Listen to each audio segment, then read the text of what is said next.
Hello. No video introduction for this bit because it's all a bit accidental because for whatever reason, my earlier guest, some kind of communications issue. So I will postpone that show or do something later, but I'm here. Yeah, wasn't expecting to do this, but there's some of you here already to talk about it, talk to me. So that's great.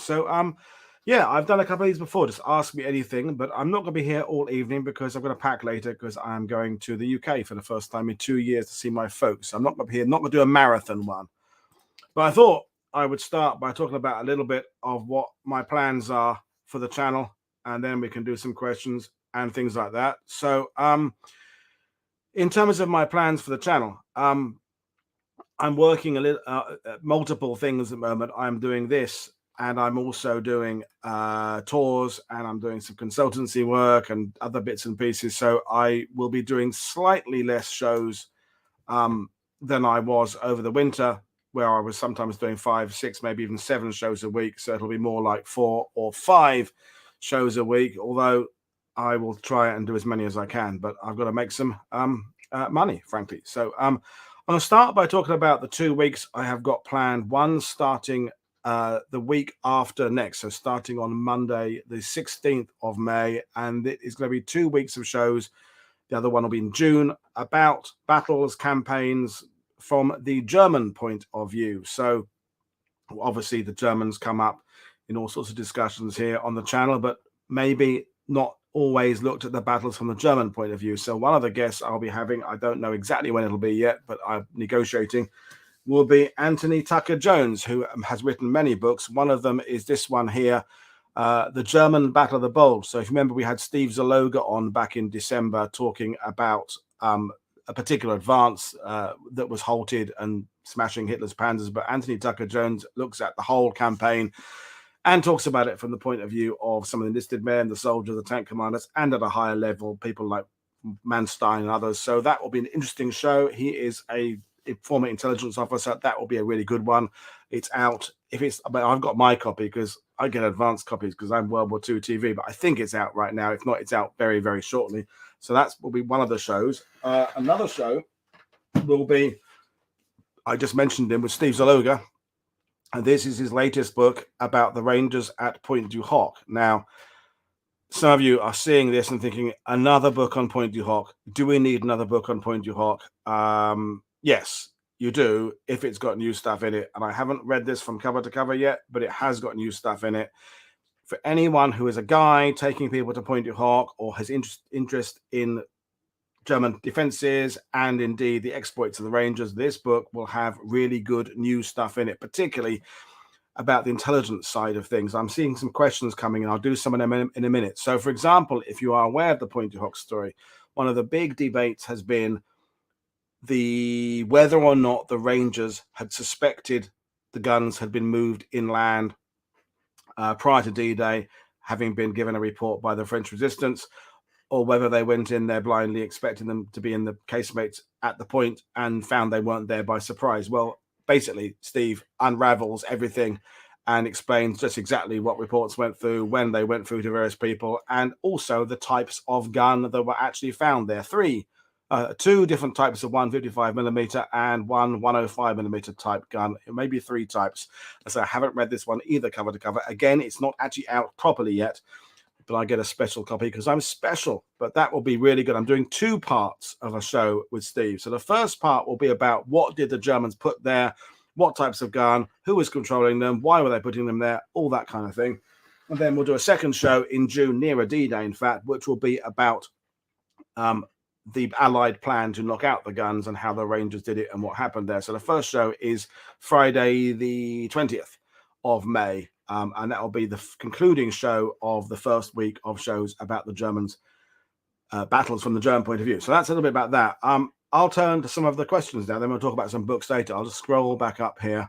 And by the way, I don't know everything. So if there's a question I don't know, so there's one coming here from Power Cat Jeffy. So have you done much work on the Eastern Front? I know the recent series by JD has really piqued my interest, and those generally unknown campaigns, but about all Westerners know is Stalingrad. Well, this would be a good time to mention how to find older shows on World War II TV, because the YouTube system is perhaps not ideal for that. It's based on playlists, and you have to, I, as the creator of the channel, create playlists, and you as viewer of channels can create playlists to put the shows you want to watch for my channel, other people's, into playlists so that you can find them. So it doesn't kind of work like Google where you put in, you know, a term, although that should bring up the shows. But if you put in something like Rangers or Commandos, it should pull up subject shows we've done on that subject. But what I'm suggesting you do, and this is a good tip for all of you viewers, is to just look through all the various created playlists. And many of my shows will appear in more than one, sometimes up to 3 or 4 playlists. So a show like the one on the LRDG that should have been on right now, but we'll do that later on, will be found under Special Forces. It would be found under North Africa and Mediterranean. It would be found on the British Army, I think, and it would also be found under Raids and Operations, because it was a delayed show from that week I did a couple of weeks ago. So they aren't just in one place. And then there's other topics like the Holocaust, and you can look for things like that. So there's a good bit of advice about how to go back and find other things we have done. And I think it's 540 shows, something like that. So to go to specifically to the question, yes, we've done quite a lot of Eastern stuff. From memory, I think we've done something like 70 shows that are in my Eastern Front playlist. So that's sort of like a fifth of the shows we've done. No, not quite a fifth, maybe a sixth of the shows we've done on the Eastern Front. I absolutely do want to do more on the Eastern Front. Of course I do, because I'm finding it really interesting. The trick, and this is another bit of advice for you viewers, and by the way, thank you for sticking with me through thick and thin over the last couple of years. It's all about finding the guests. What I do on this channel is find a guest first and then have the guest talk about something that they are interested in or knowledgeable about. So I'm often getting emails and suggestions on Twitter saying, have you thought about doing a show about? Well, I probably have thought about doing a show about pretty much everything you can think of. And I have a massive, great list of ideas. The trick is to match the ideas up to someone who can talk about them, because there are some people who follow me who are users of the channel, people like Brad on This Day in Canadian Military History, who is a proper bona fide, qualified Canadian historian who can speak about lots of things within that remit. So Brad's channel, Brad can create content where he himself is the expert. I don't really provide the expertise. I provide the hosting ability, the platform, and then I ask the questions I would think you as the viewers would want to know. So I know some stuff about some things, and I'm quite good on Normandy and other things like that. So for me, it's all about finding the guest. So if I can find a guest who's written about a particular battle or a campaign or a unit or a tank or a thing, and they want to appear on my channel, and I feel they've got something to come and say, then they will be on. So that's a bit of advice generally, is don't so much suggest topics to me as suggest people who you think would be good, and then we can discuss the topics later. I hope that makes sense. In terms of if you're new to the channel or not new to the channel, the main thing to do to support and help me is like what we're doing, leave comments, and then consider becoming either member of the YouTube channel. So that's via YouTube, and you can become a member at one of 2 different rates. I think one is $2 and one is $5 a month. Then the other option is Patreon, which, and both of them help me. I don't mind which one you do. You can even do both, and I don't mind at all if you don't support me in any way at all, because one of the things I'm very pleased about this channel and very firm about is that this channel will continue to always be free on YouTube. There will be no special shows with special guests hidden behind some kind of paywall or for members only. All the content will always be available at the same time for everybody, because it is important to me that a student squirreling away on their, I'm going to talk in UK terms, A-level history test, or someone in Detroit working on their whatever it is, can have access to good quality history with good quality historians, and it not cost them a penny apart from their internet connection. So because of that, because I give everything free, there are lots of people out there who don't put their hands in their pockets in any way at all. And I have no problem with people taking what I'm doing free, because that's what I'm doing it for. And I think it should be free and quality for everybody. But for those of you who can maybe afford the odd little bit extra, it does help me, because really, what I'm doing this year is trying to keep this going at the same level it has been the last 2 years with COVID, and make money to pay the bills via doing touring. If, for example, by next year I was get to a point where I can just make my living from this, I can just kind of leave guiding aside a bit, or just do a little bit of guiding. So there we go. So Darren Little is saying A level. Are A levels? Is it not A levels anymore? Is it something else now? I thought it was still A levels. I don't know. I'm very old, out of touch. There's lots of suggestions coming through about things to do, and yeah. So I'll just kind of try to check what are going on. Reaction videos. Andrew reacted. Yes, I'm going to do some more of them. Just been May has been crazy busy. I've done a week-long tour, 2-3 day tours. I've done a lecture at the last minute, filling in for someone. So I just haven't had time to do anything, as I'm going away for a few days tomorrow. So I do want to do more of those. Any plans for shorter videos? No, basically. And you're absolutely right, Andrew. They would bring people in.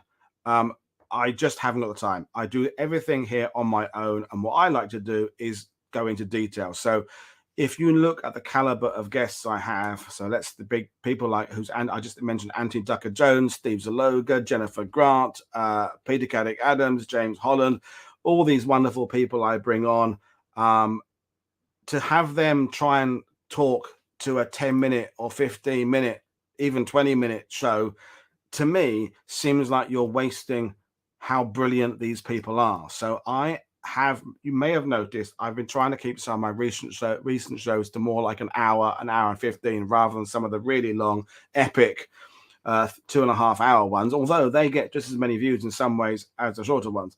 Now, JD, who I think is watching, I think I saw him earlier. I don't know. No, I saw History Explorer, maybe not History Underground. Anyway, JD does short videos, and he's very good at that. And he does these very polished, wonderful little 15-minute studies of all sorts of battlefields. It's brilliant. It's not what I'm going to do, because he's doing that and there are other people doing that. I'm going to do what I'm going to do, which is interview people at length. And I absolutely understand it's not for everybody. And I completely get that people will look at my output and go, I'm not going to watch an hour and a half about something niche like the subject we covered last week. So we particularly covered with Dr. Gene Smith, troops of colour. So from New Zealand, Maoris, our Maori, I should say, it's not a plural. Well, I learned that during the show, in fact. People from West Africa passing through Durban and other ports in South Africa, and how they were treated by the locals and the experience. And now that's a pretty niche subject. And what you have understood, if you look at YouTube, is things that work well are Nazi bunkers and studies of, is the Sherman tank better than the Tiger, and all that kind of stuff there. And there are plenty of really great hosts and channels doing that kind of stuff. I don't feel any need to do any of that stuff because someone else is doing it. And frankly, I don't need to be getting 1 million views per show, because that would bring its own problems and things anyway. I'd like a few more thousand. I'd like to go up a little bit up the rung of the ladder, but I'm really happy doing what I'm doing because I feel it's of a quality and doing something that no one else is doing. So there we are. And we're covering some really obscure aspects of World War II. And I am still trying to bring people on from as many different countries and backgrounds. When I finally get the show, which I'll be scheduling at some point, with a presenter from Zambia, I will be doing, that will be my 27th nation of guest on the channel, which is pretty cool because there's a lot of history I talk about at the time coming out of Britain, done by middle-aged, white, male, middle class guys, and I'm kind of one of them myself, though working class really. And they're great, these historians, but I think there are many other voices to hear from. And so I try to bring people in different countries, different backgrounds, female guests, male guests, young guests, older guests, amateurs, professionals, all types of guests, because the more different guests you get, the more different views of things you get. So there we are. So there's a little bit about that. I'm going to just have a little look at some of the questions now. And I'm sorry I've missed some because I've been rabbiting on about stuff. So History Explorer is asking me, what is your favorite location to visit in Normandy, both as a guide and a historian for personal enjoyment? The Falaise Gap. I was there yesterday on a third day of a tour, and I just love it down there. And I get all smiley down there, and I enjoy going down there. And there's a particular place I go just off the Mace, the Polish Mace at Montormel, where I talk about kind of an epic tank battle of possibly up to 70 armored vehicles clashing in a kind of a area not much bigger than a football field, and I talk about a regiment of Polish 1st Armored Division tanks where all of the regimental tanks are firing the coaxial machine guns out the front, the anti-aircraft guns off the turrets to the back, because there are Germans leaping at the forest about to jump on the tanks. And there's trying to panthers and things trying to get out of the pocket to escape to fight another day. And when you're telling that story there, people's jaws kind of do this because it's just so absolutely amazing. So I absolutely love the Falaise Gap. I like Mortain as well. You know, if you've been following me for a time, it's as long as I can't see the sea, I'm kind of happy in Normandy. And that doesn't mean I don't still appreciate some of the amazing history that happened on the beaches. And as I said, I'll be doing a show with Steve Zaloga about Pointe du Hoc. But frankly, I've done the beaches so many times and told those stories so many times. If I never went back to them again professionally, it wouldn't really upset me. It's the inland battles. We did some other stuff this week with my groups, the Rauray Ridge, Sergeant Dring knocking out Tiger tanks with his Sherman. James Holland writes about that. We did Tilly-Sarcelles. We did Fontenay-le-Penel.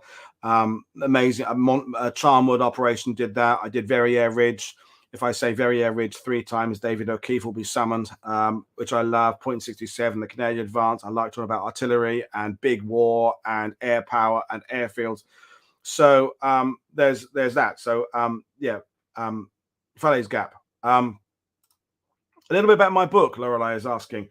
So Battlefields of the World, it is my book, and at the same time it's not my book. I was asked to provide the captions and text for a book of photographic study of battlefields around the world, and this gig came in whatever it was 9 months ago, and it was financially attractive, and so I did it, and I've enjoyed doing it, and I think it's a pretty good book, although it's not a massively detailed book, because we're like 30,000 word count covering all theaters.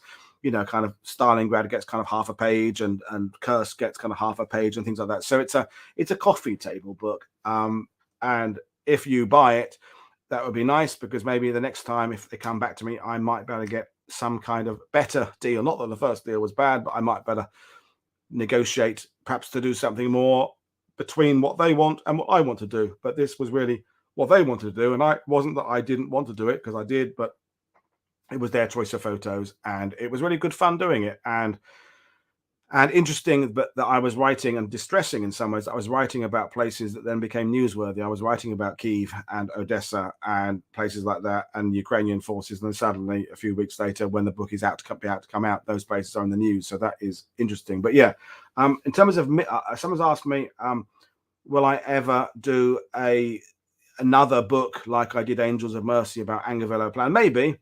But maybe not, because I like this more than writing what I'm doing now, which is talking to you, because I feel it is a medium that will be much more important for our understanding of history going forward. In addition to books, I will never not be a book buyer, but I'm 53 years old. There are people younger than me for whom books are not the first port of call to understand history, and I want to be part of the advance guard into the next generation of understanding history, which will be a multimedia kind of approach. I'm looking forward to the day when books come out with not just the book, but inside it is the little thing you scan that take you to the website that accompanies the books, that has the high resolution aerial scans that you're looking at, and the photos in big quality, and perhaps audio files of the interviews the historian did with the people he interviewed, that kind of thing, so that a book is a portal to a multimedia understanding of battle and war. That will be really good. Can we buy ebooks via your channel? I have never put my book Angels of Mercy into a Kindle format. I tried it once, and the formatting went all really weird, and I never tried to do it again. And I just haven't got time to go back and do it again. So maybe I should.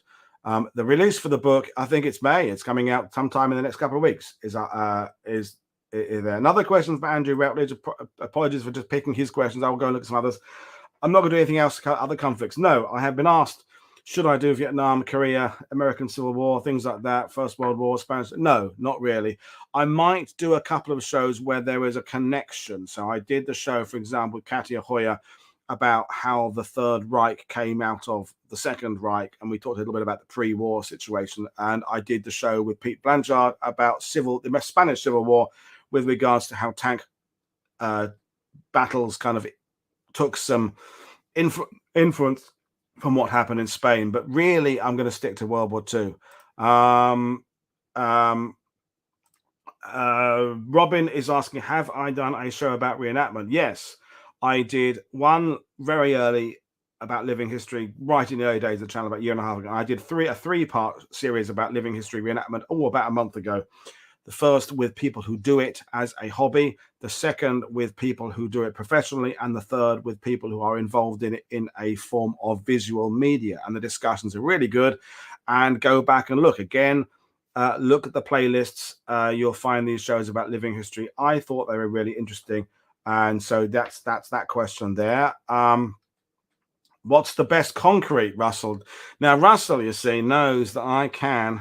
One of the improvs I can do is just riff about German concrete in Normandy and how it changes from 42 through to 44, 45.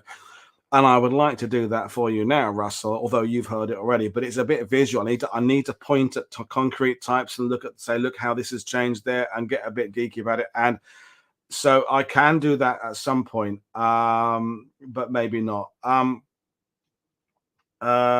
Sheldrake is asking, a portfolio of over 100 shows. It's 500 shows, Sheldrake. Come on, keep up to date. 100 is for amateurs. It's over 500 shows I've done.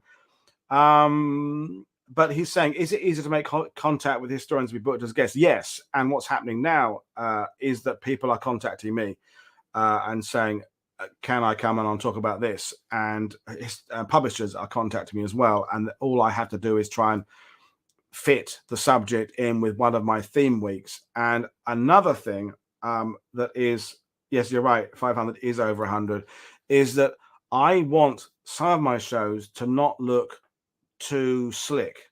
And but what I mean is, I quite like it when I have historians who come on who are clearly not Dan Snow, who's a British historian. They don't just go straight into show mode. They know their stuff, but they're a bit scared. They're a bit stage fright because they don't talk in front of people.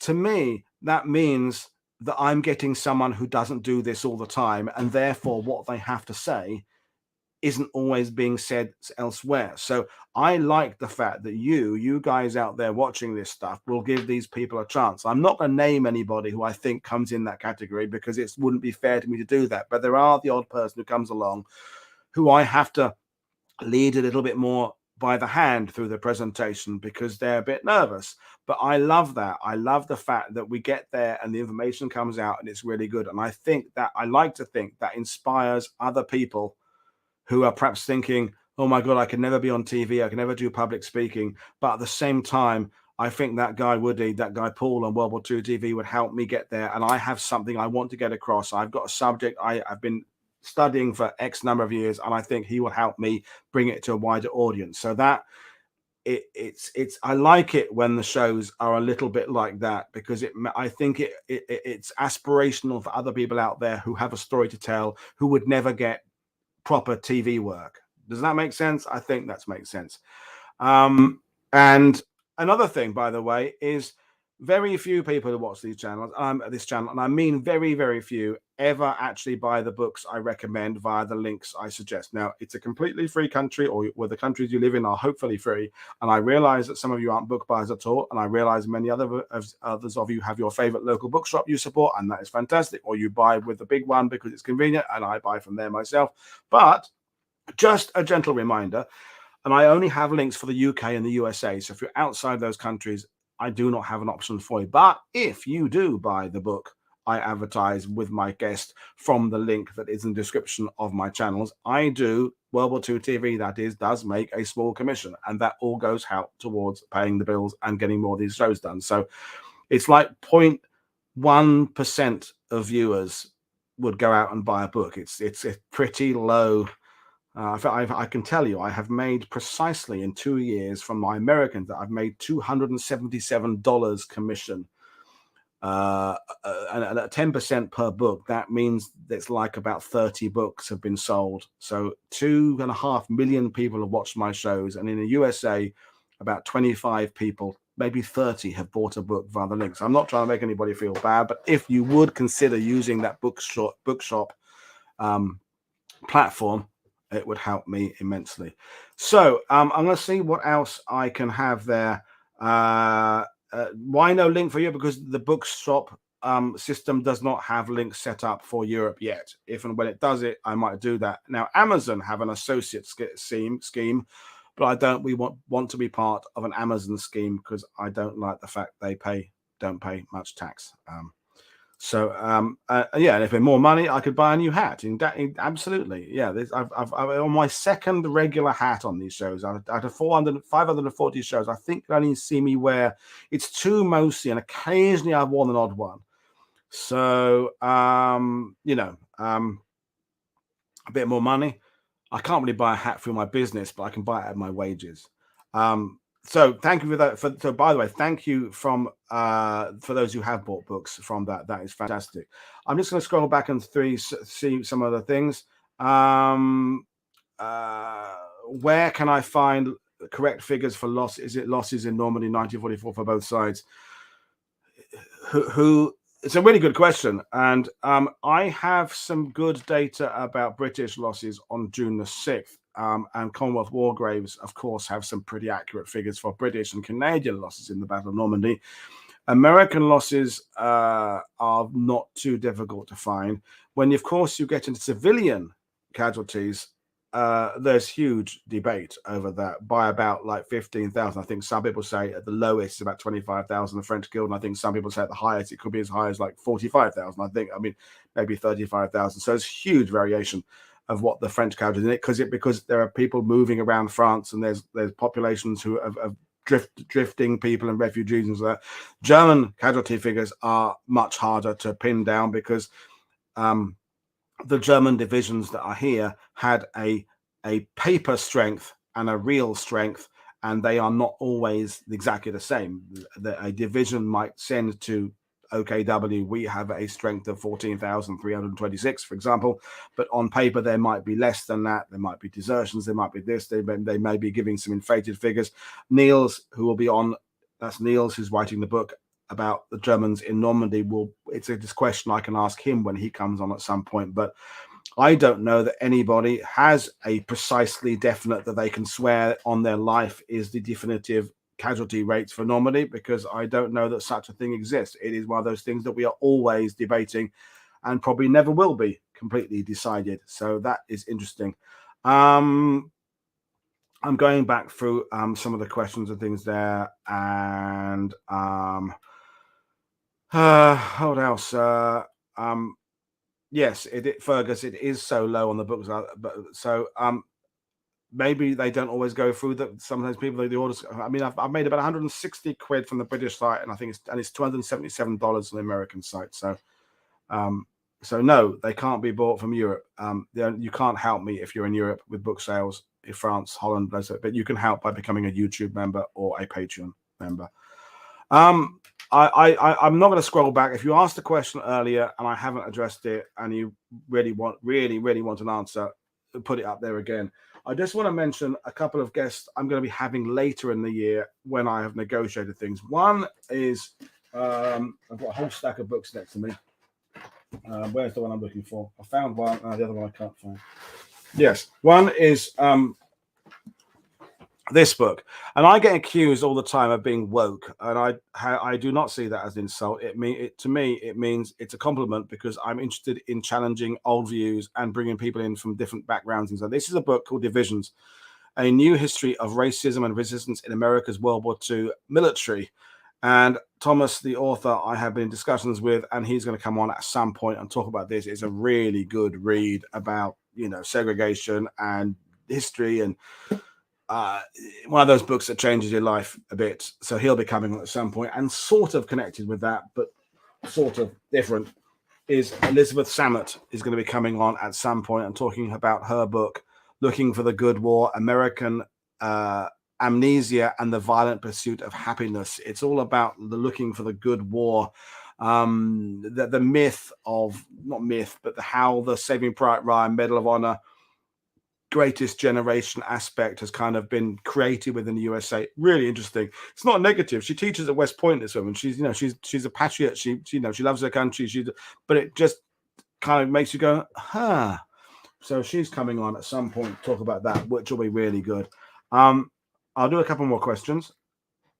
What a good one from History Underground there from JD. You're trying to make me look bad because you're the teacher, aren't you, JD? I expect you do hours and hours of geeky sitting with flow charts and pie charts and assessments about how you're going to set. I do a bit of that, but I mostly just make it up as I go along because I find it works better. In the early days, I used to have lists of pre-prepared questions and things I wanted to bring up, and I will make a couple of notes in advance for a show these days. And often if I haven't actually read the book, if it's a guest who's written the book cover to cover, I've certainly read parts of it, the beginning and the epilogue. And I also look, particularly, I've talked about this on the show. I also look for bad history on the same subject. So if I've got someone coming on who, let's say Steve Zaloga, who's going to come on and talk about the Point du Hoc, I look for like bad 300-word internet articles about Point du Hoc and see what kind of things endure in the public sphere and see what kind of myths are repeated, so that I can jump in and kind of nip those in the bud and address them. That's something I do.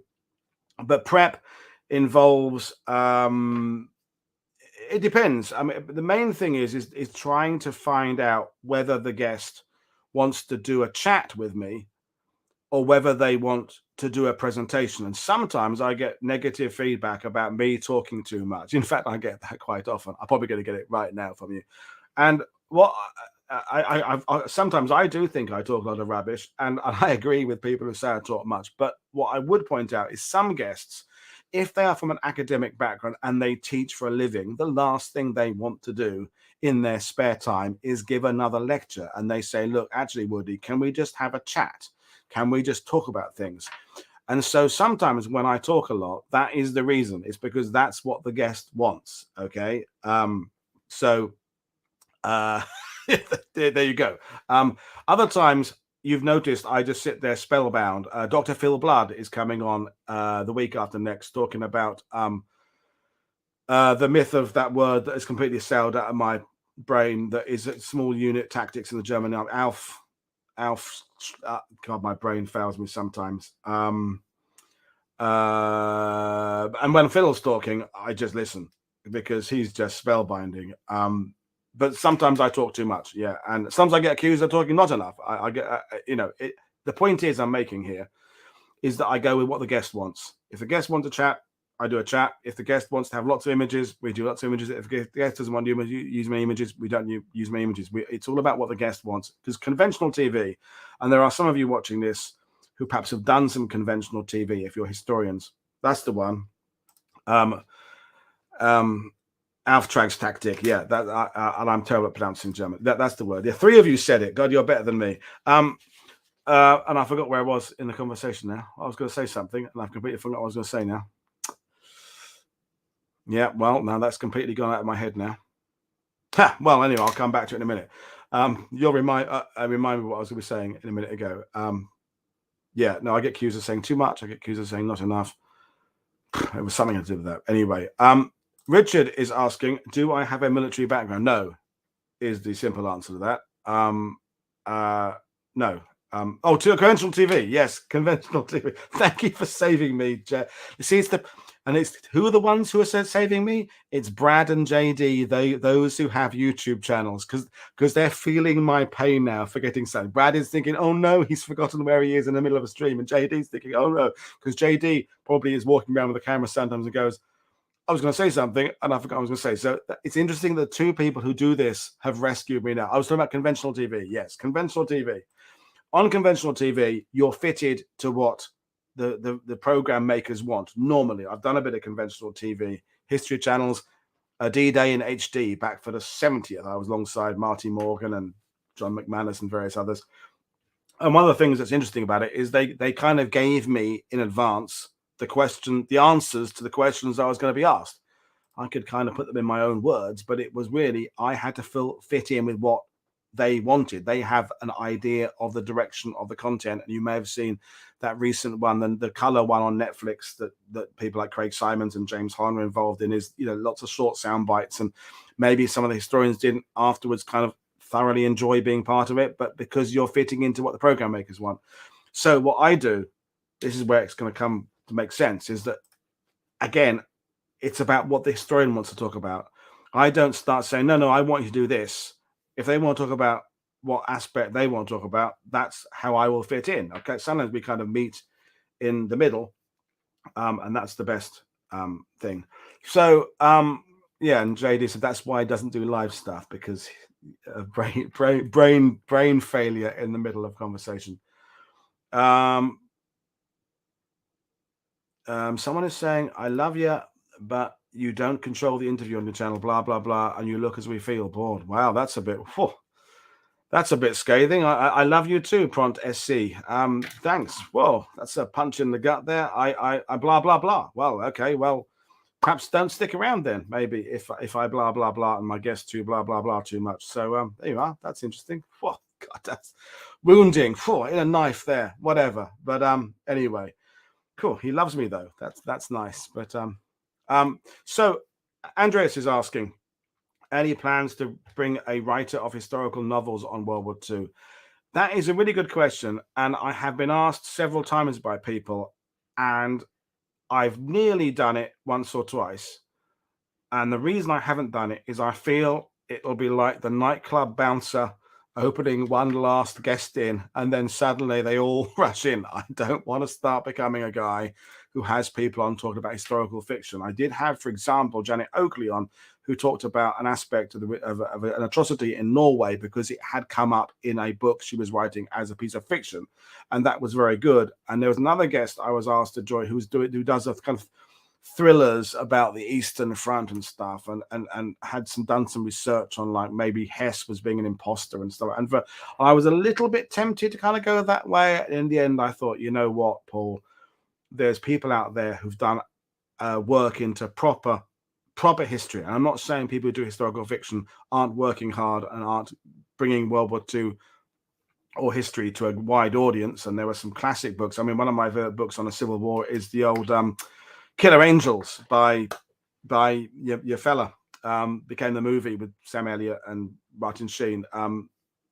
Jeff Shara. Yeah. And that's historical fiction. But generally, I just feel if I start bringing on people who write historical fiction, the floodgates open, and suddenly that's what I'm doing. And that's more maybe for a book club channel. There are book clubs out there. So I think I'm going to leave that to them. Okay.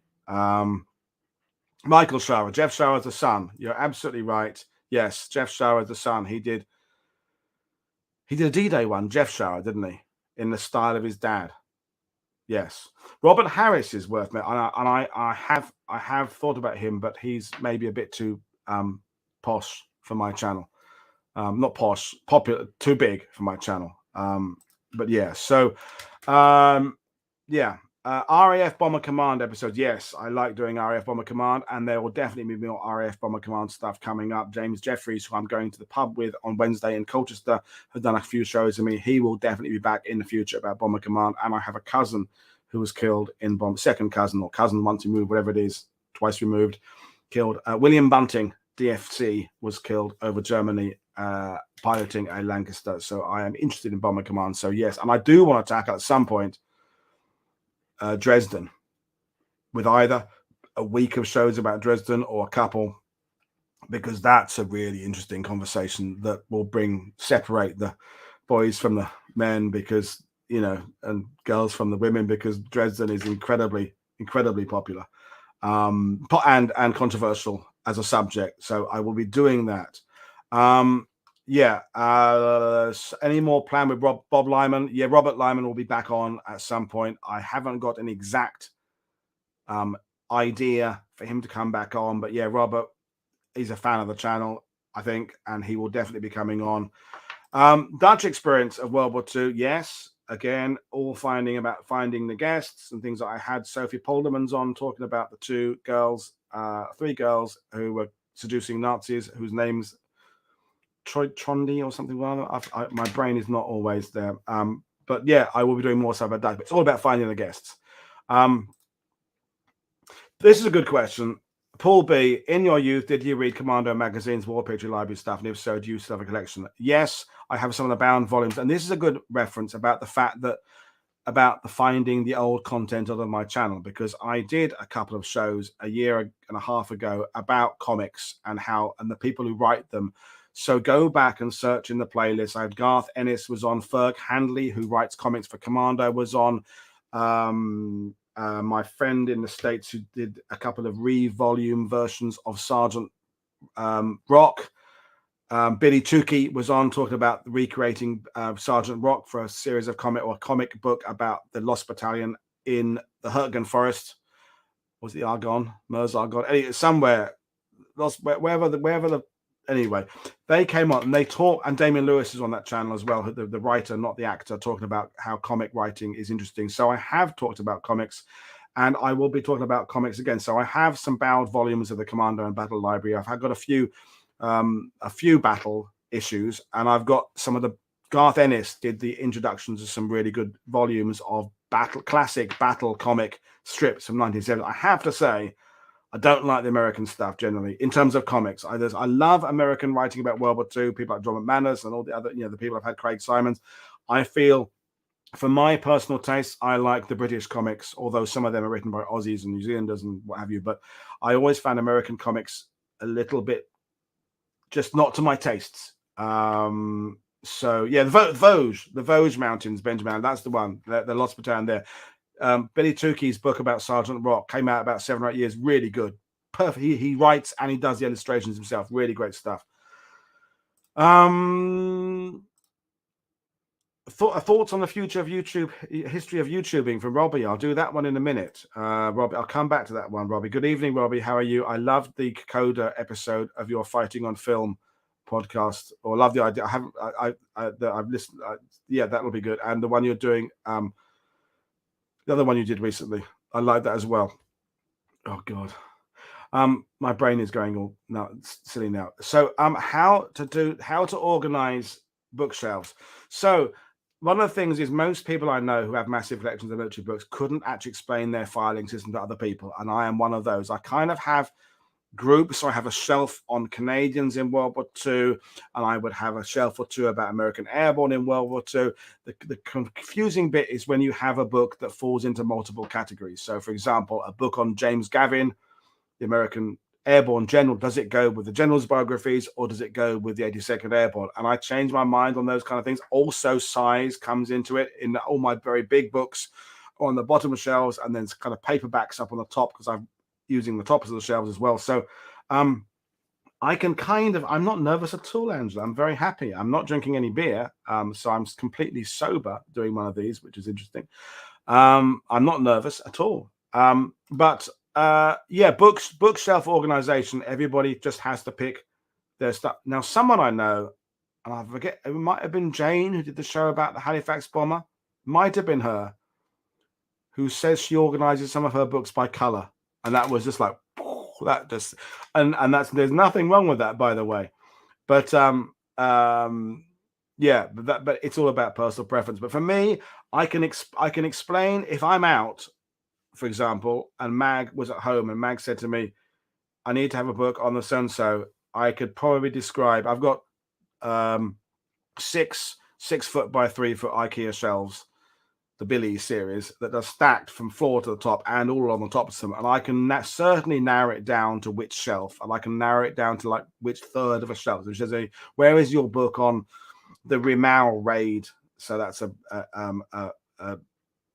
Australian Special Forces raid into Singapore Harbour. I could describe what shelf it's on. That's a bit weird.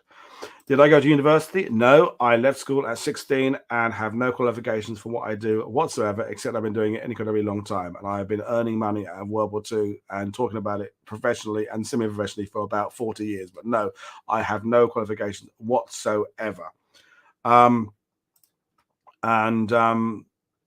Yes, I'm going down rabbit holes again. No, I'm not having any beer because I've had too much beer recently. I had 4 nights in a row, one with a lecture and meeting up with people. That's the great thing about this year, by the way, and that's why I'm doing slightly less shows, is people who I've been having on shows are now in Normandy and various, and I want to meet up with them. So I can do that as well, which is really cool, and actually chat up to people. And talk about things. So Darren Little, this is an obvious answer to this question, isn't it, Daddy? You know the answer to this one. Which is best, Woody? Guinness in Normandy, Britain, or Ireland? There can be only one answer. The best Guinness is in Ireland by a country mile. And the closer to Dublin where it's made, the better. I very much like the Guinness I had in the actual Guinness experience in Dublin, but there's a little old-fashioned kind of what I call in England a spit and sawdust pub. I'm just out like 500 yards away from the front door of the museum, where you go in there and they kind of make you a friend immediately. And it was like 2 meals. It was like fish and chips and and sausage and chips. That was it. And the Guinness there was really good, really, really good. So yeah. You can get decent Guinness if you're lucky in France or Netherlands and things like that. It's like curries, though. Curries, you can't get good curries really generally in France and Netherlands. You have to go to Birmingham and kind of around there, Manchester, Liverpool, some in London, up northeast. Anyway, Guinness is always better in Ireland. Of course it is. Jim, so I'm trying to get some more questions there. Jim is saying, recently subscribed to your channel and saw the videos you hosting Craig Simons about his Midway book. Yeah, and I'm doing another show about Midway fairly soon with another historian who I cannot off the top of my head recall his name, but he's written another study about that, but it won't be saying the same kind of thing that Tully and Partial said in their book. So Midway is another subject I'm going to go back to and discuss, because there's always more avenues of approach to discuss these things. And indeed, I may even at some point have a guest back on talking about a subject they talked about previously, but from a different point of view, because that's what happened, folks. Happens over the years. Information we have about a subject can change. And one of the quotes that I remember and use a lot is when I had Professor Frank McDonough on my channel about the second volume of his 2-volume book about the Third Reich. He said he fully expected his book to be out of date in 10 years and hoped it to be out of date within 5. In that, what his meaning is that more studies, more interpretation, more archives, more discussion, more conferences, more debate, and you gradually get new opinions about things. So that would be interesting to have people back and rediscuss things they've talked about before with what they've learned about those things, and that's one of the great things I enjoy about meeting up with fellow historians and guides and writers, is that you can sit and discuss an idea, and your opinions on something, a campaign or a battle, will change. I spent a week with James Holland guiding Normandy. He and I were guiding together. He was the A guide and I was the B guide. But during the course of that, he said things that made me go, huh, and I said things that made him go, because, and our customers say things to us that make you go, so that changes. How can I get on a tour with you as a guide? I haven't announced it on the channel yet, but next year in April and in October, I am organizing 2 week-long battlefield tours of Normandy with myself as the guide and Magali, my other half, as the tour manager, although she'll be doing some guiding as well, where we are doing what I'm going to be calling Paul's Woody and Mag's favorite sites in Normandy. So some of a little bit of beaches, but of course we're going to go inland. So I will be having information about that on my website, ddayhistorian.com. And I do some private tours during the course of the year, but not too many of them. Because I am too busy doing this.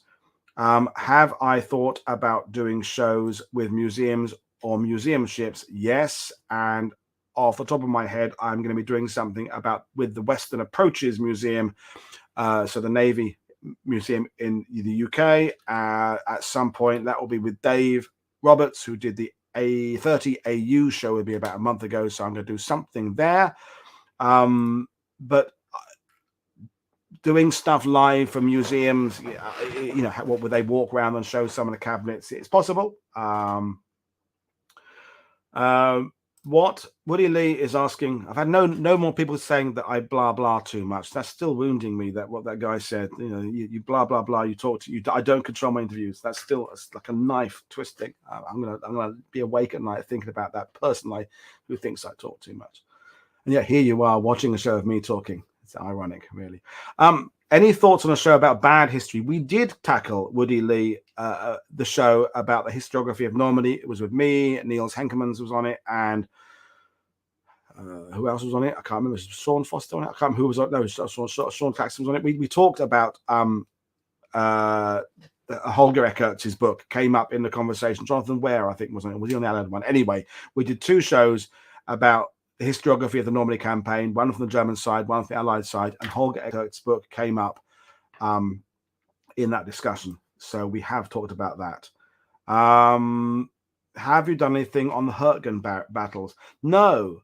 I'm hoping to do something this winter. I nearly did something last winter, and in the end, we did, as you remember, 2 weeks of programming about the Ardennes. But I won't be doing that this year because I did that last year.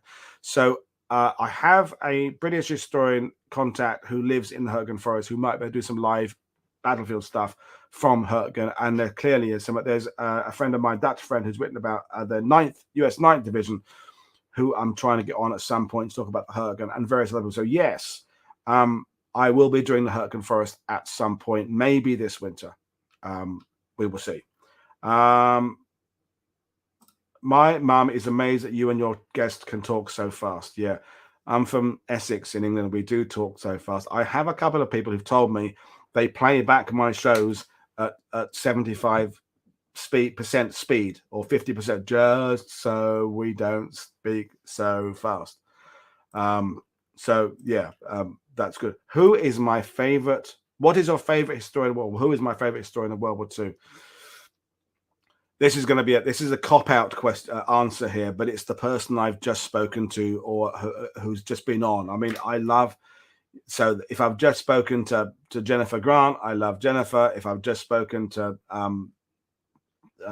Craig Simons, I love Craig Simons. It's always the latest one, really. There are people who I think generally come at things from ways I agree with. John McManus, I've always liked as a historian, and I get on with him as well as a friend.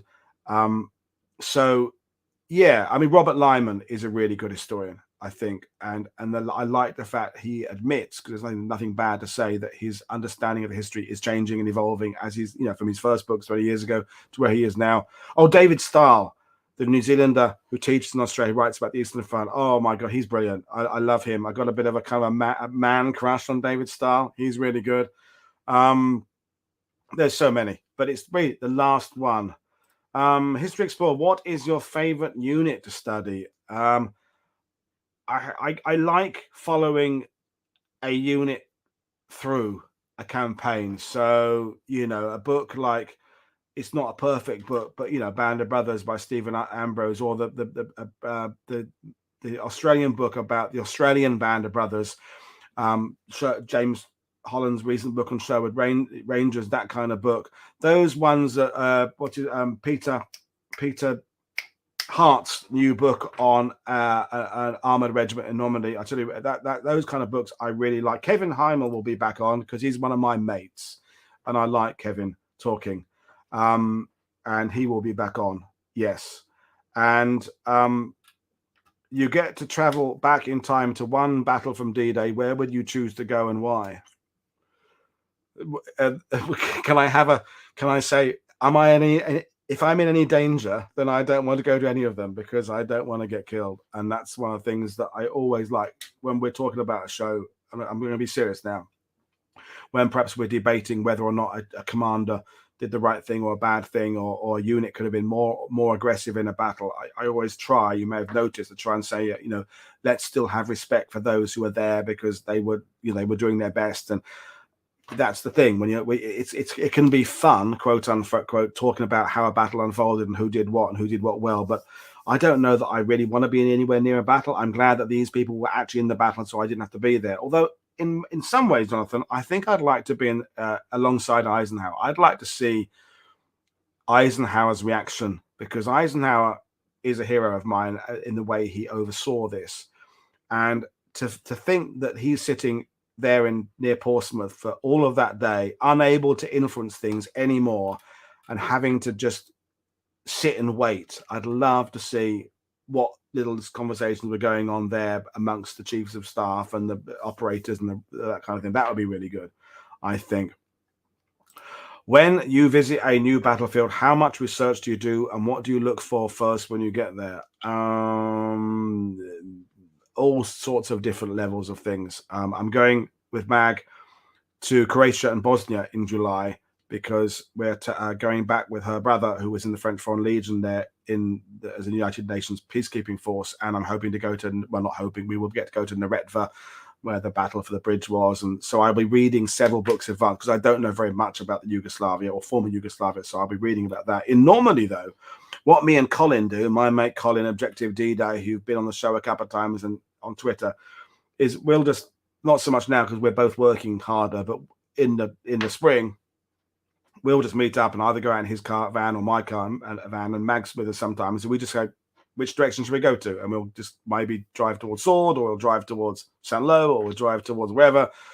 And we just follow our noses and just kind of investigate things and try and go down roads we've not driven down before and find new monuments and look at places and I go, that's the church over there.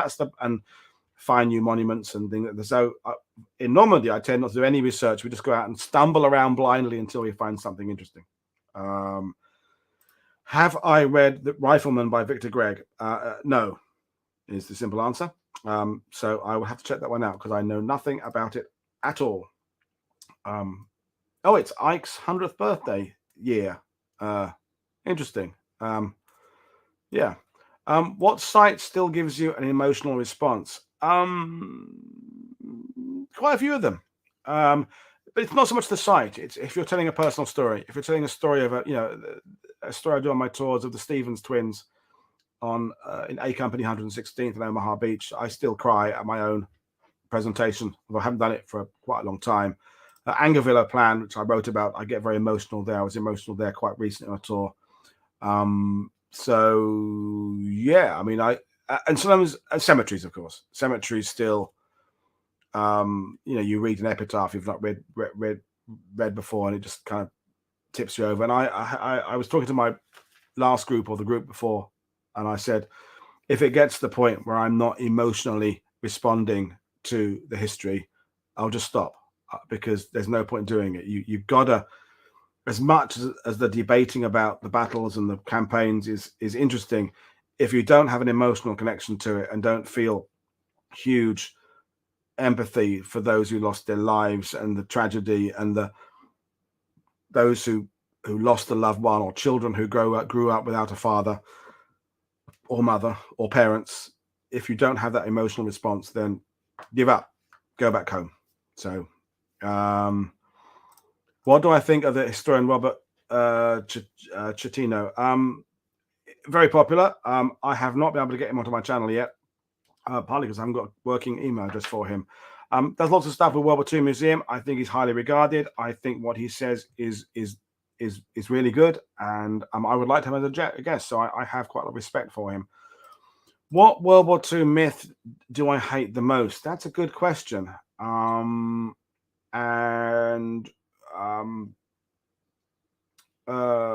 every tank was a tiger, every rifleman was a sniper,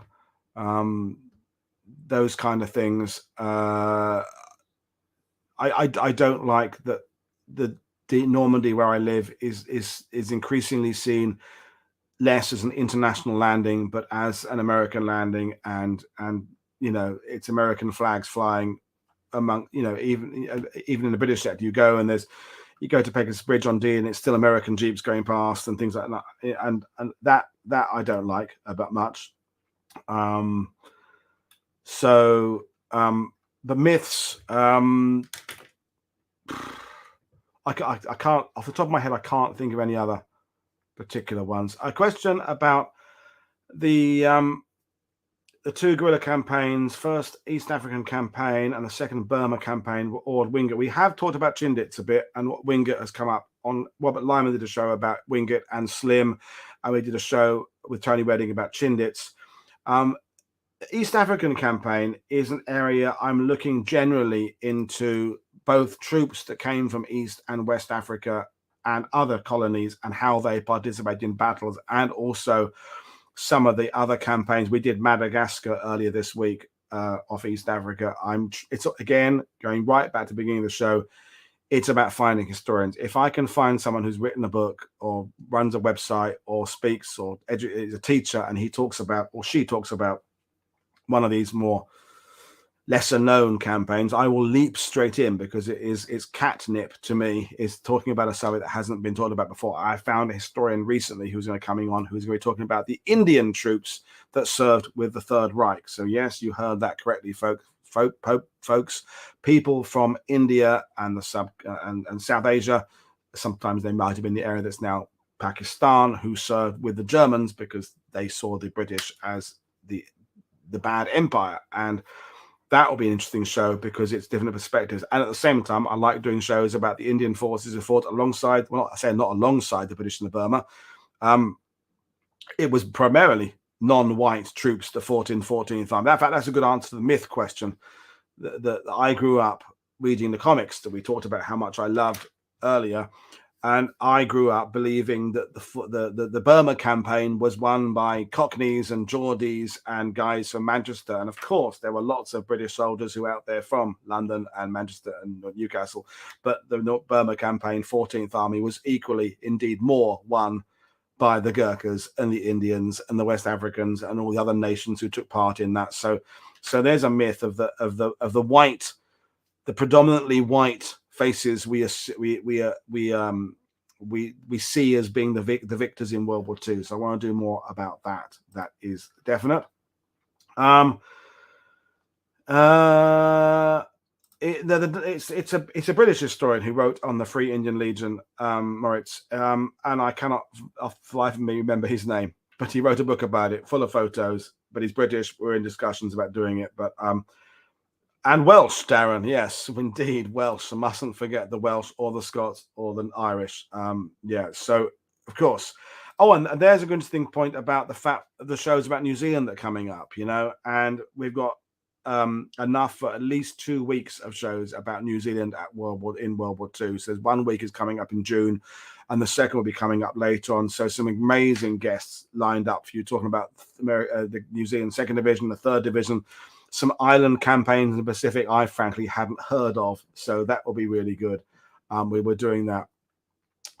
French historians. Now, there is a really interesting thing that I cannot get to grips with, Paul. I have had one French historian who isn't also a friend of mine in Normandy. So I've had Mag, who's French, my other half. She's been on a couple of shows. And I've had Pierre Samuel, who's a tour guide. And I've had Romain, who's another tour guide here. They have done shows with me.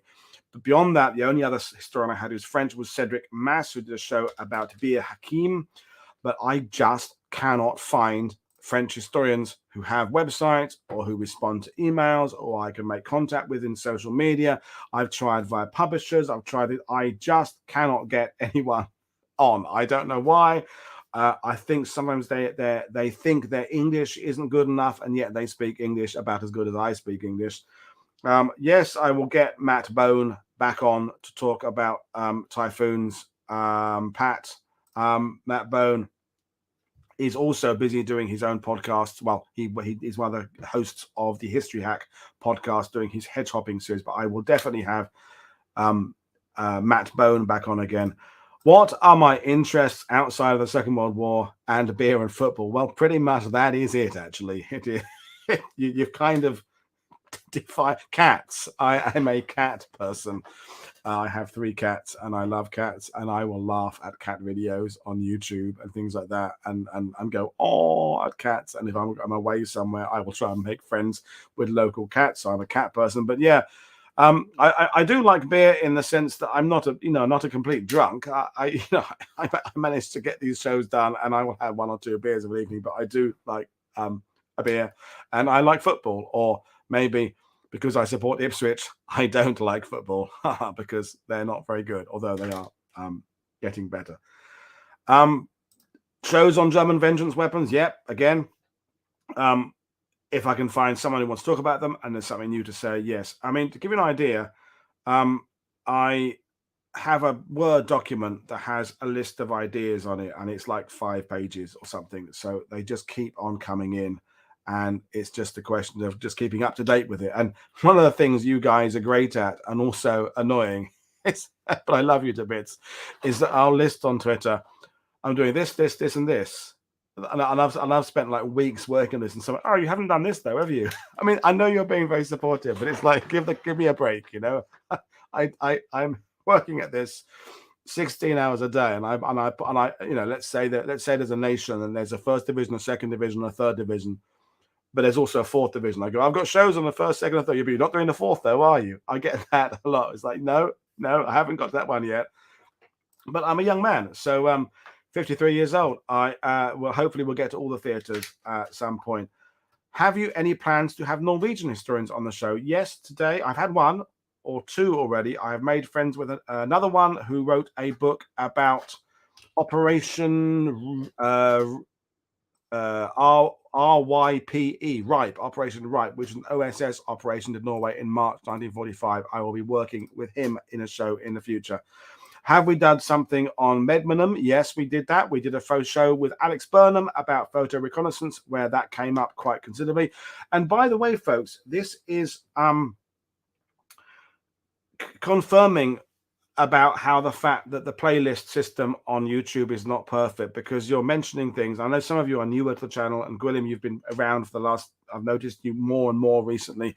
Yeah, we have. I mean, we haven't had Medmenham in the title, but we did aerial reconnaissance and it came up a lot. So yeah, go back and just spend some time looking at the playlist is what I'm saying.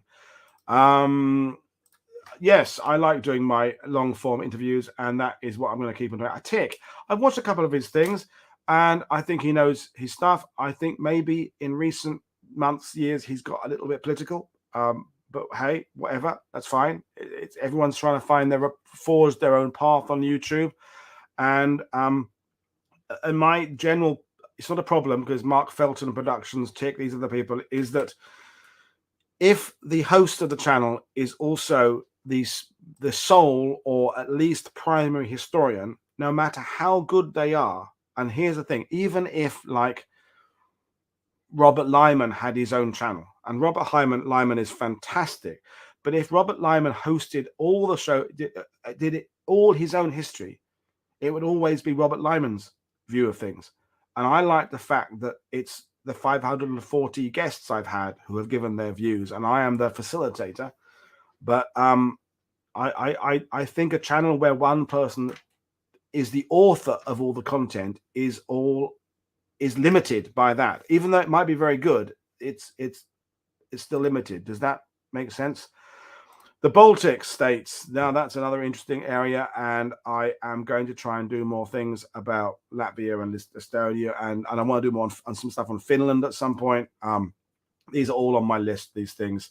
So absolutely. Technically, when I say 540 guests, there have been quite a few repeat ones. So like John McManus has been on 7 times, and Ben Main has been on 6. So probably 400 and something other guests, but still a lot. There's an interesting one from Great Dominion there. Any comments on the condo development controversy affecting Juno Beach Centre? Is it producing any headlines? I haven't seen much in French newspapers, but it is getting quite a lot online. And I have to say, I think it's a bit of a mountain of a molehill. That bit of area that they're building the condos on, it was scrubland for, you know, in the war. It's not like there was anything major there. It's not a place where there was any. I don't really see an issue with there being condos on that bit there. So, you know, as long as we've got the Juno Centre, as long as you've got the bunkers on the beach and open there, I feel it's a bit overblown, this thing. But hey. So you asked me earlier, Robbie, about yeah, you are doing your own stuff, but you're also, you know, you are doing your own stuff, but so yeah, but you're good though, Robbie, so that's fine. And I like you. You're my mate, so that's okay. But going back to your thing about the future of YouTube, Robbie, I don't know where it's going. I mean, I have no idea. There's still these rumors that YouTube is going to start booting off people who talk about World War II all the time, but I don't see that happening. Don't know. How is it going with female viewers? Well, it's up to about 5% female viewers now, which still sounds pitifully low, but it was at like 1% at one point. So in real terms, I've increased my female viewership by like 500% over a year and a half. So, but I'd like to get more, and I'd like to get more guests on, and so but we're improving. What I don't get is really anybody under 20. Maybe it's my hat, maybe it's they don't like this beardy bit, I don't know, but it's mostly people in their 40s and 50s who are the bread and butter of this channel. Have I seen the most recent damage to Point Du Hoc? No, I've seen all my friends' photos, and yeah, it is what it is. It was always going to collapse. It's been like that for ages. I don't know that it's going to change anything particularly in terms of how we understand the site. It's kind of sad, but at the same time, it's just coastal erosion is a thing. But I haven't seen it personally, but I will be going to see it at some point. What else am I looking at for questions here? I'm not going to be talking about. I can't do all. I'm going to be here for ages because I've got things to do. Morgan Hale is asking, what he loves about the channel is that I'm the moderator and representative of the audience, and not the prime mover, which is your guests. That's exactly what I try for. That. Thank you for identifying that. And I'll let the fact you have a Manchester United badge slide. But hey, someone has to like them.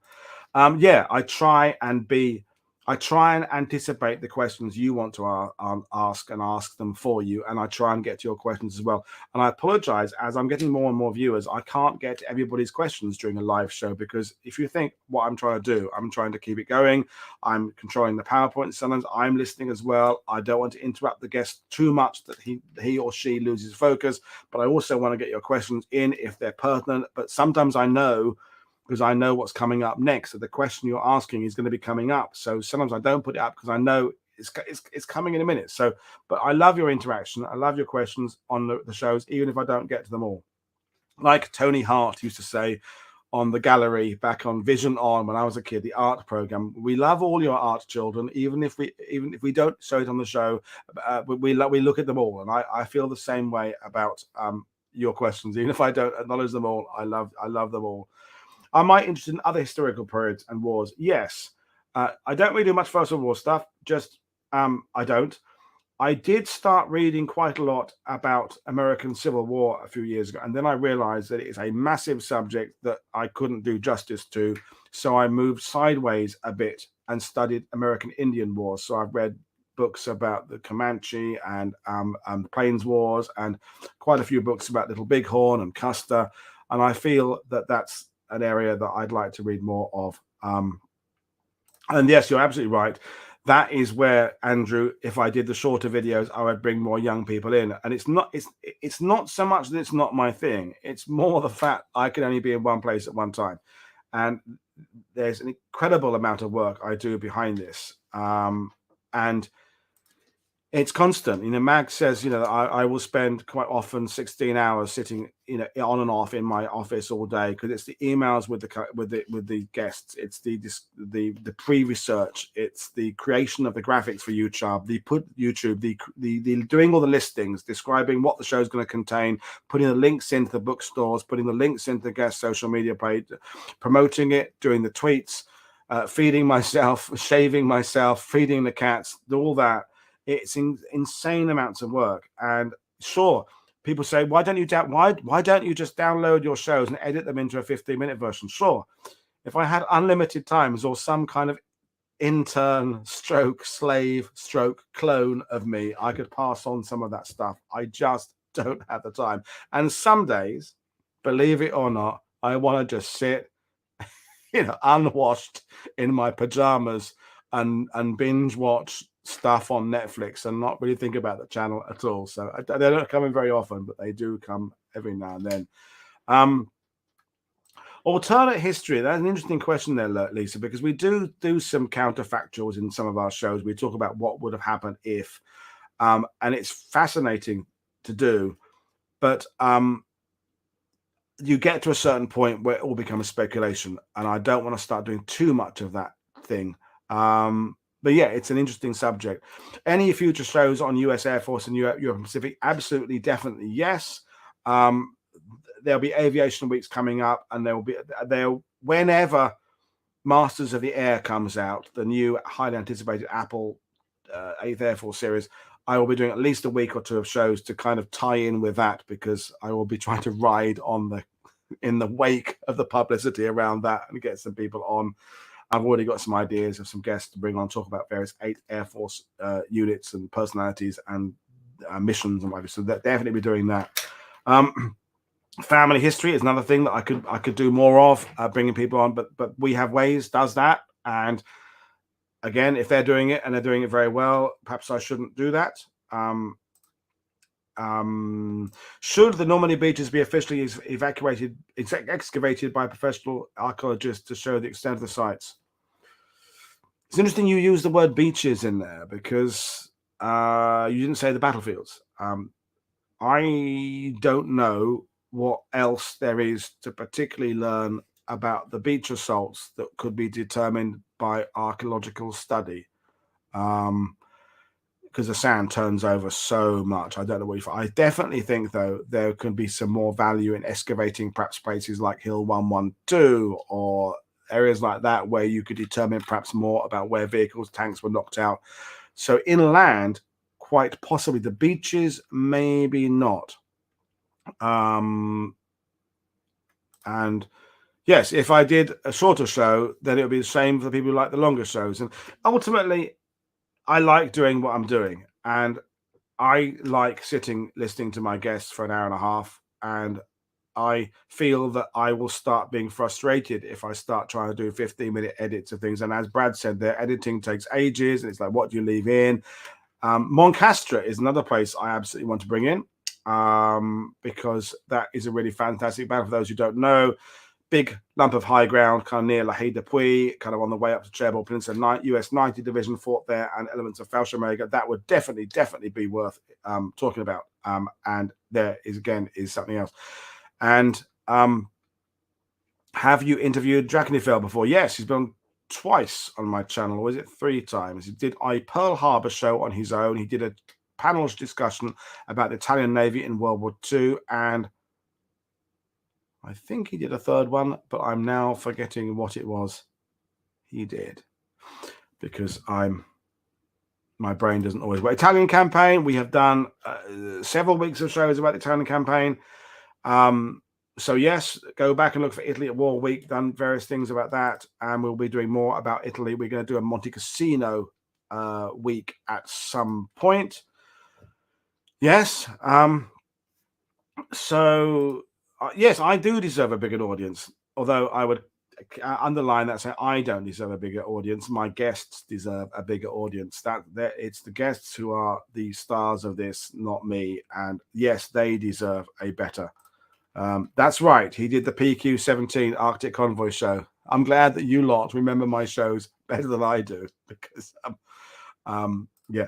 Adriatic SOE, Darren. Yes, more SOE stuff, and there will be more Balkans stuff coming up in the future.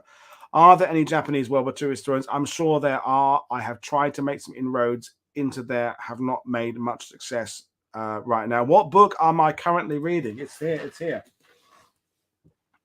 I'm currently reading this one, Hitler's New Order, Second World War in Yugoslavia. This is ahead of going to a visit in July. So I'm painfully not very far into it yet, but I'm taking it on the ferry tomorrow, and I'm going to read it in the bar on the ferry and try and get a bit further headway with it.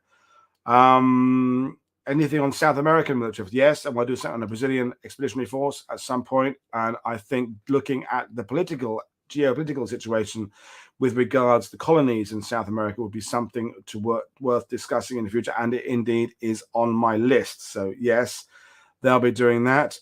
I have said I have a growing fascination with 1942.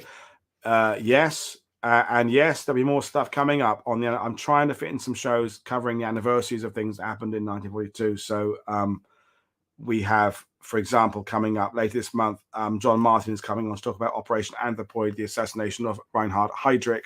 That's not a battle as such, but it's an event in 1942. War about China. Now, the Chinese, that is another theatre I really want to get into. And it's just a question of how long will it take to find more people. And yeah, Yugoslavia. And what you're doing now, which is both brilliant and also reminding me how many more ideas I have is reminding me how many more things I want to talk about that I will just have to get to eventually. In terms of El Alamein, I am doing a week of shows about El Alamein in November on the 80th anniversary, with some really good historians. I've already lined up 2 or 3 really good ones who will have some really New Zealander, French point of view, possibly again. That will be really good. And John McManus will be back on again. We've had the question with someone. You're the second person to ask about Robert Cicchino. Yeah, I think it's. I have read, and I think it's pretty good. Maybe kind of like an American James Holland, popular, very, very good on video and interviews and things. And I like his work. Yeah. Invasion of Poland. We've done a bit on it recently, but there's always room for more. And we can go back into that, definitely. Transport Command. Darren, you're coming out with all the things. Yeah, there's lots of ideas. God, yeah, so many things.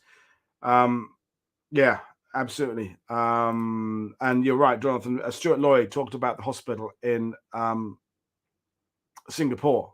I think the meaning there was really good. If I were able to meet and interview anyone from World War II, who would it be?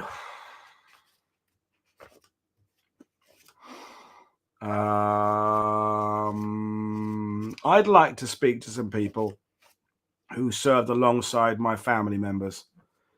Even like my granddad, who never left the UK but was on anti-aircraft and searchlight batteries. I'd like to see what people thought of him. Was he a laugh? Was he a pain in the ass? What was he like? And my great uncle on Sword Beach, people who kind of fought in his platoon. How was he as a leader? Did he ever save their lives? Obviously, the big names, the leaders and things. Churchill, I think no. I don't know. I think we know everything there is to know about Churchill, in that he's very complicated, and I don't read Churchill books because I just think there's so many, and he interests me, but he doesn't fascinate me, if that makes sense. Yeah, Stalingrad. I'm doing. Hoping to do something with Stalingrad. That'll be this winter. Instead of 2 weeks about the Ardennes, a week about the Hurtgen and a week about Stalingrad is what I'm thinking. And not just Stalingrad, but the wider campaign around that in 42 going into 43. Yeah. Lord Halifax will be worth speaking to, definitely. I'm in a sip of water. I'm losing my voice. AJP Taylor, it's been a long time since I read anything or looked at what he was writing about. I know the name, of course, but yeah, I haven't read anything of his for years. So no, and thank you, Steve, for saying that a 15-minute video of any of my would not do it justice. I absolutely agree. And when you bring people on like, I don't know, Victoria Taylor or Michael Nyberg or all the other guests I've had, and you say, yeah, can you limit your information exchange to 10 minutes, please? It's like, if you were in a room and in walked Paul McCartney and Brian Wilson of Beach Boys and the Everly Brothers and Bob Dylan and Miles Davis and Lee Von Helm from the band and Rick Danko from the band and Ray Davies from the Kinks, and they said we're gonna just kind of play a few songs for you. Would you go, yeah? Can you do it in 15 minutes though? Because it'll more people will watch it. You just listen to them as long as you could, wouldn't you? So I think that is, who is the most famous person I've provided a tour for? Matt Damon spent an hour or so with me years ago. Other than that, I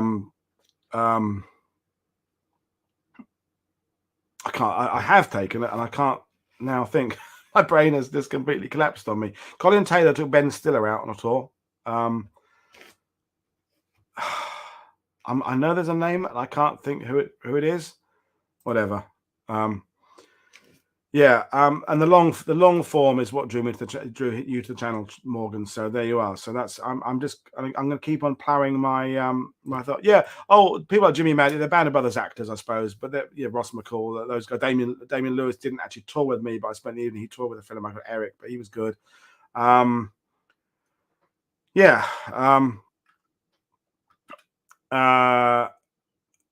yeah, I'm going to. I think that's all I'm going to talk about really, because I need to get some other things done. I just want to point out again. Um, I want to pass it over to you and say again, thank you very much for sticking with me over this last 2 years, because it sounds like an obvious thing someone would say, but without you watching it, it would all be a bit pointless, really. Although I enjoy the shows anyway. I think someone did ask a question about favorite war movie, Where Eagles Dare, and things like that. And I forget what the exact question was, but one of the things was asked by my last tours was, what kind of war films do I like? And the ones I like more easily, in a way, are the ones that aren't pretending to be historically accurate. So,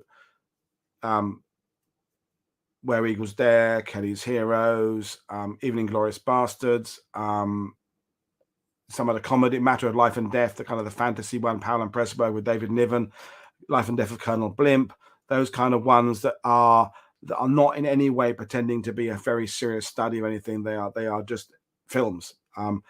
The minute you get into the ones like The Longest Day and A Bridge Too Far and those types, Dunkirk, 1917, Anthropoid, which someone just mentioned, you start getting into what A Forgotten Battle, the expectation of what the historian wants and what the audience wants, and although I like some of them, you actually lots out of them, and that gets a bit complicated. And so, yeah, I think really I enjoy the silly ones.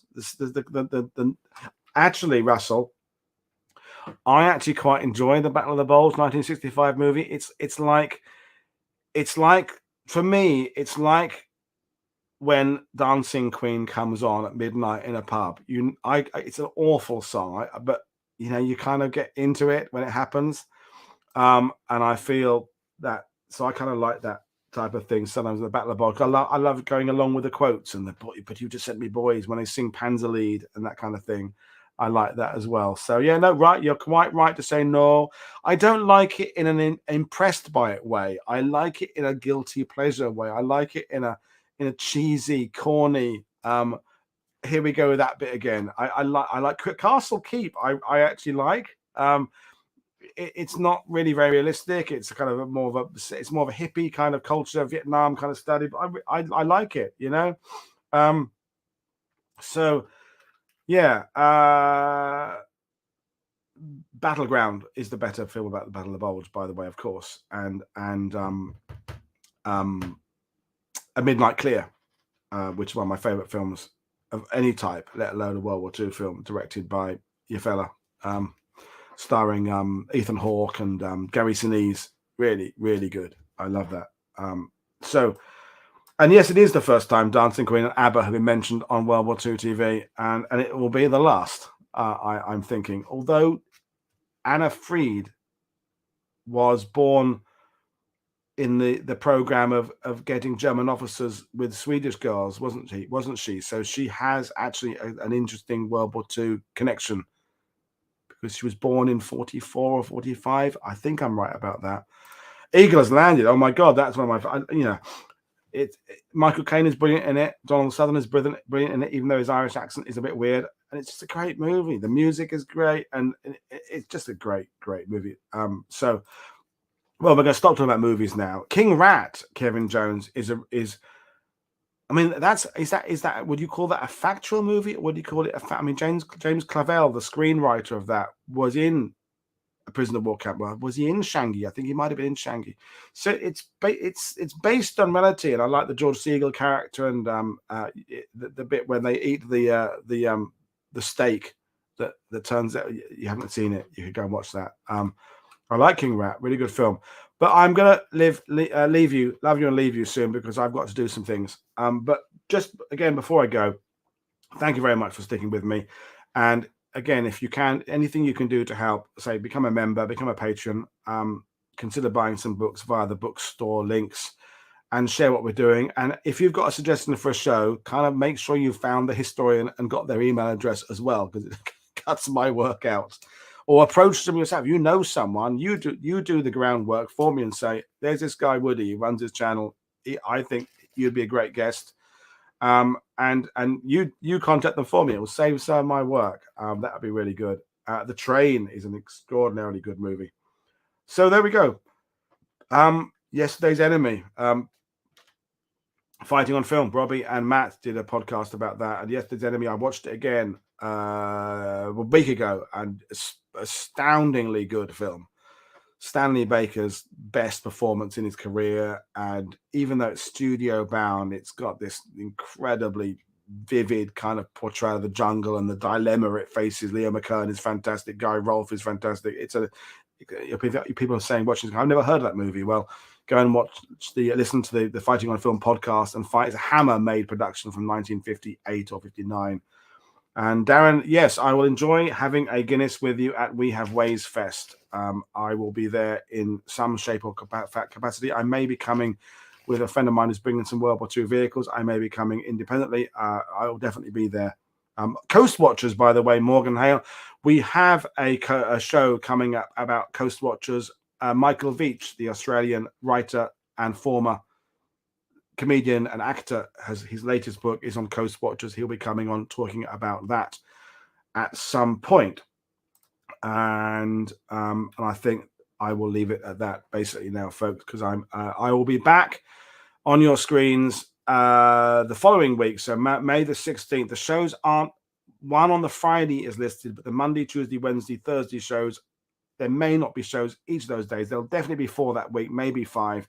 They are not quite ready to be listed yet, and they won't be listed over the next 4 days because I will not be here to do it. But there will be content coming your way then. But as of now, you have the next Tuesday, Wednesday, Thursday, Friday, Saturday, Sunday or break from me. So while I am not broadcasting, final thing I'll say is go out and check the other YouTube channels that are doing great. RM Military, that's Robbie's channel, does some great content about Victoria Cross recipients recently and other stories from World War II. Find him at RM Military History. Brad and his wonderful Canadian On This Day in Military History, On This Day in Canadian Military History channel is doing some great work. Check out the History Hack podcast. Check out various other people there. Yeah, so I'm going to leave it at that. And that guy who said I blah, blah, blah too much, well, there I did. I do blah, blah, blah too much, but that's what I'm doing. So I'm off to England and having a few beers. And the Works, the bookshop, will be seeing some of my hard-earned cash. I looked at all the books that are there for £2 and £3, and it's like, oh, I'm going to come back with a van load. So we'll do that. So viewers are dropping because everyone's realizing that he's talking too much. So I'm going to say goodbye and leave you. So I will see you all in a few days' time. Cheers, everybody. And thanks for watching and thanks for your continued support. I love you all. Cheers.